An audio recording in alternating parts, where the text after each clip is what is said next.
ओम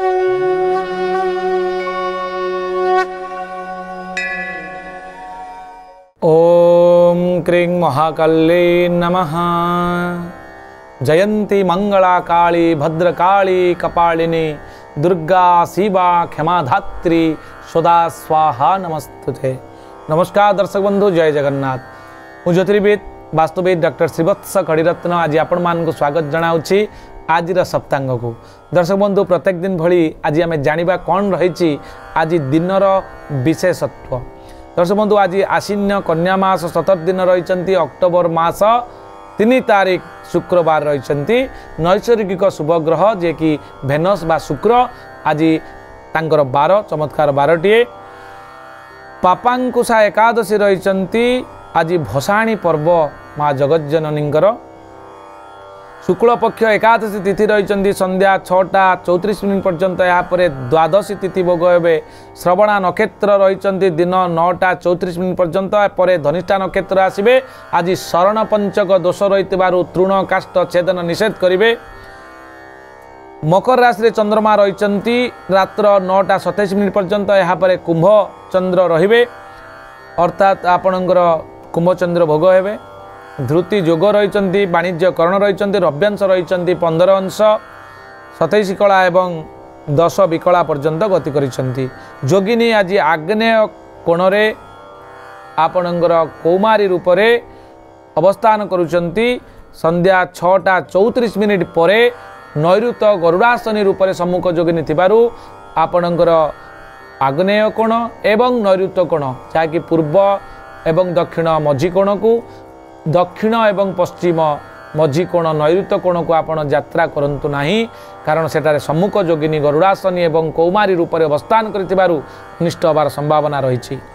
आज शुभ कर्म रही। दर्शक बंधु, आज नामकरण करें, निष्क्रमण करें, विद्यारंभ, दीक्षा ग्रहण, देवता गठन, भूमि पूजन, पुरातन गृह प्रवेश, प्रतिष्ठा, वाणिज्यकरण एवं आपणकर औषधीकरण आज दिन में करें।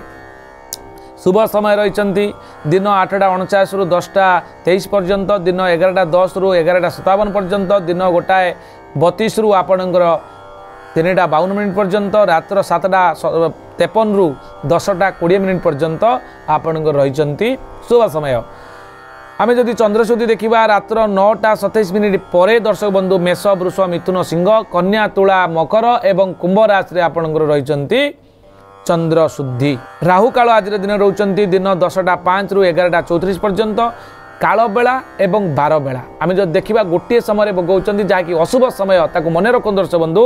कौन शुभ कार्य से समय करूँ ना जहाँकि दिन 8:37 रु 11:33 पर्यंत आपणकर अशुभ मुहूर्त थिबारु से समय कौन शुभ कार्य आपण करूँ ना। कालरात्रि रोचंती रात्र 8:29 रु 10:01 पर्यंत। यह मध्य कौन शुभ कार्य आप रात्रि करूँ ना। आम शरीर को सुस्थ निरामय एवं दीर्घजीवी करने दर्शक बंधु केते गुड़े खाद्य उपर रेस्ट्रिक्शन करा जायछि। आज दिन में पोई साग एवं शिंब आपण खातु ना। जदि आम परिवार में कौन पिलाटे जन्मग्रहण करुच्ची आज दिन में कौन हम तार राशि नक्षत्र आसतु जाना। 22/10 श्रवणा नक्षत्र मकर राशि हम आपण पिलार। देवगण प्राप्त हो। खरे हर्षिकार खी खरे हर्षिकार खु खे एवं खो अक्षर नाम दिंतु पिलापाई मंगलंकर हेब। दिन 9:34 पर जदि कौन पिला आपण परिवार जन्मग्रहण करुचंती ताले धनिष्ठा नक्षत्र मकर राशि 23/10 राक्षस गण हेब। ग एवं घी अक्षर तार नामकरण करंतु पिलापाई मंगलंकर हेब। रात्र 9:27 पर जदि कौन पिला जन्मग्रहण करुचंती आपण परिवार रे ताले धनिष्ठा नक्षत्र कुंभ राशि हेब 23/11 राक्षस गण पिलाटी प्राप्त हेब। ग रे हर्षकार गु एवं ग रे एकार गे अक्षर आपण नामकरण करंतु। आज शुक्रवार होइतिबारु पिलाटी रोमांटिक हेब, सुंदर चेहरा विशिष्ट हेब, गभीर ज्ञान अर्थात रिसर्च माइंडेड हेब। आज जदि कौन कन्या प्रथम करी ऋतुवती होती ताले पथि विच्छेदा जोग रोचे। दिन 9:34 पर जदि कौन कन्या ऋतुवती होती ताले किसी प्रोब्लेम ना। सर्वसुख लाभ करेंगे दाम्पत्य जीवन में। पुष्कर दोष आम जो देखा संध्या 6:34 पर एकपाद पुष्कर गोपशु नाश होवार संभावना थिबारु अन्नादि दान करंतु। एबे आमे जानिबा मेष राशि ठारू मीन राशि पर्यंत चंद्रकुंडली बा मुनसाइन अनुसार गोचर फल को नहीं कौन रही भविष्यवाणी दैनिक राशि फल। दर्शक बंधु मेष राशि रे आय वृद्धि योग, वृष राशि रे भय वृद्धि योग, मिथुन राशि रे स्वास्थ्य रे हानि एवं कर्कट राशि रे आय रे वृद्धि योग, सिंह राशि रे नूतन व्यवसाय, कन्या राशि रे बंधु साहाय्य, तुला राशि रे अघटन, बिछा राशि रे हिंसा द्वेष एवं धनु राशि रे व्यय वृद्धि घटिब, मकर राशि रे प्रशंसित, कुंभ राशि रे आय रे वृद्धि घटिब, मीन राशि रे कर्म को नहीं आपण खुशी अनुभव करेंगे। ये तला संपूर्ण सूचना। आज दिन हूँ शुक्रंकर, तेणु शुक्रंकर जो फल आपण अधिक भाव में पाइबापी चाहूले आपण अग्निकोण को मुह करूँ, श्वेत वस्त्र परिधान करूँ, घीओ दीपटे जाली जप करूँ, ओं सुं शुक्राय नम 108 थर जप करूँ। देखिए निश्चित भाव में आज दिन आपण अत्यंत मंगलंकर हेब।